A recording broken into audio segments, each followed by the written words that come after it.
Olá, outra nova semana, outra oportunidade que nós temos de aprendermos juntos acerca das coisas do nosso Senhor. Eu te convido que você fique uns minutos mais para que nós possamos aprender mais acerca das coisas do nosso Senhor.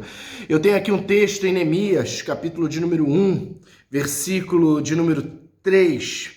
E o texto nos diz, versículo de número 3, versículo de número 4, disseram-me, os restantes que não foram levados para o exílio e se acham lá na província, estão em grande miséria e desprezo. Os muros de Jerusalém estão derribados e as suas portas queimadas.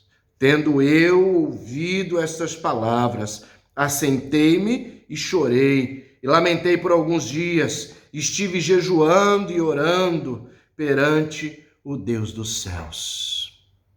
Nós vivemos em um tempo de grande catástrofe. Vivemos em um tempo de uma grande catástrofe sanitária por conta da pandemia, uma catástrofe econômica que veio como consequência da pandemia, uma catástrofe política, uma catástrofe social em nosso país. Tudo por conta desta pandemia e dessa enfermidade que surgiu e a partir desta pandemia.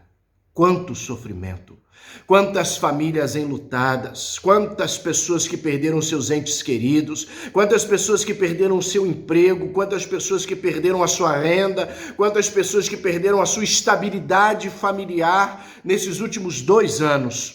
Quanto sofrimento no nosso mundo e no nosso país.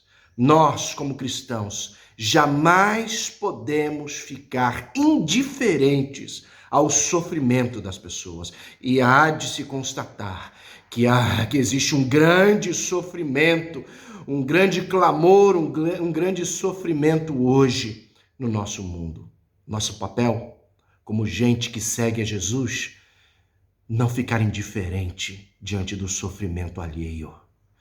Aqui nós temos um grande exemplo de alguém que, ao escutar o sofrimento das pessoas, não ficou indiferente e quis fazer a diferença. Neemias. Neemias viveu em uma época muito conturbada da história de Israel. Por conta do pecado do povo, Deus permitiu que Jerusalém fosse destruída, a cidade. Os muros foram destruídos por um exército invasor.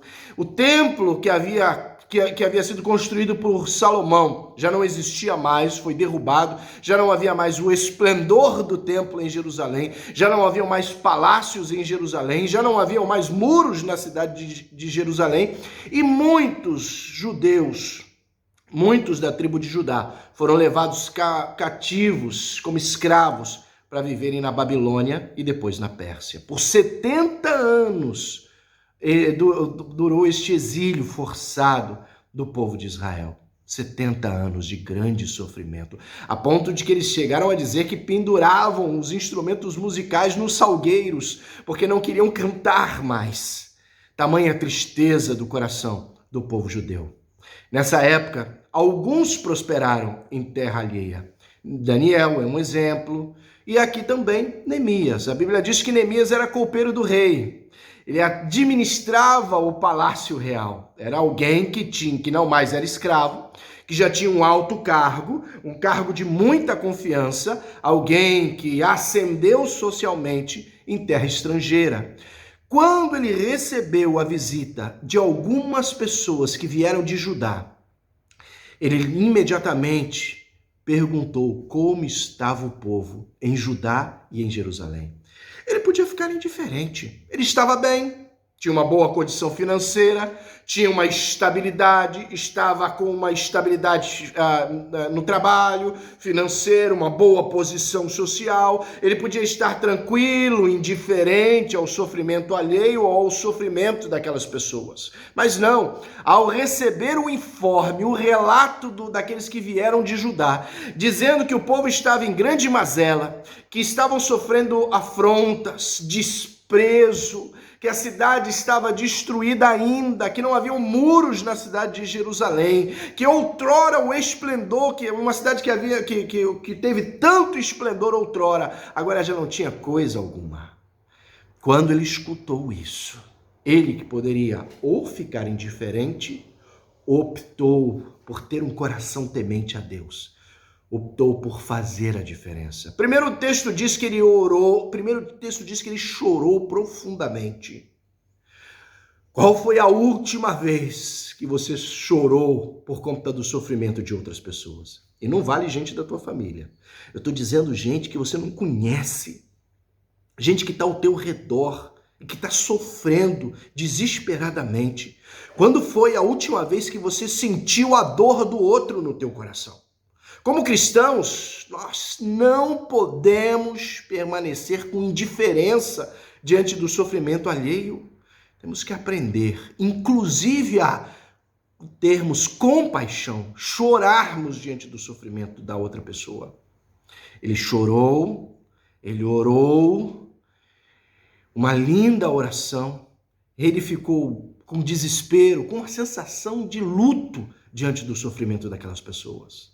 E depois de uma linda oração, ele tomou a decisão de que não poderia ficar de braços cruzados, nem indiferente diante do sofrimento das pessoas.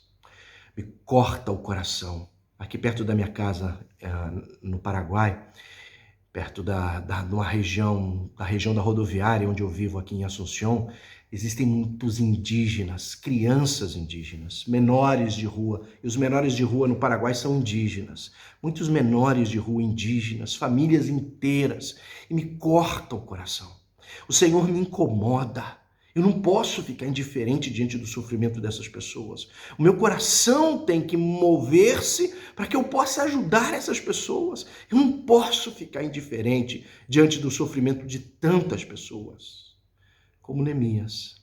Neemias, quando escutou o relato, quando escutou o informe, além de chorar, de sentir aquela sensação de luto, de dor, de desespero, depois de orar, de ter um jejum prolongado diante do Senhor, sofrendo o que aquelas pessoas à distância sofriam, ele decidiu que deveria fazer alguma coisa. E foi usado como um instrumento de Deus para a restauração de Israel, para a reconstrução dos muros em Jerusalém. Todo o livro de Neemias narra isso. Como aquele homem se tornou um grande administrador, um grande líder, para reconstruir os muros de Jerusalém. Junto com Esdras, reconstruir o templo em Jerusalém. Restaurar a dignidade de Judá, de Jerusalém, de Israel como nação. Ele não permaneceu indiferente. Poderia, na sua boa posição social, na sua estabilidade, pensar, o problema não é meu, mas por ser um homem temente a Deus, decidiu ajudar. E você? Qual o caminho que você vai percorrer diante do sofrimento alheio? Vai ficar indiferente ou será como Neemias? Vai colocar a mão no arado, fazer algo para auxiliar outros? Que Deus te ajude. Que você seja um espelho de Jesus no mundo. Que você possa resplandecer a graça do Senhor. Que você possa ser luz e sal nesta terra para abençoar aqueles que necessitam. Que assim seja. No nome santo de Jesus. Jesus, aquele que nunca foi indiferente. Que assim seja. Amém.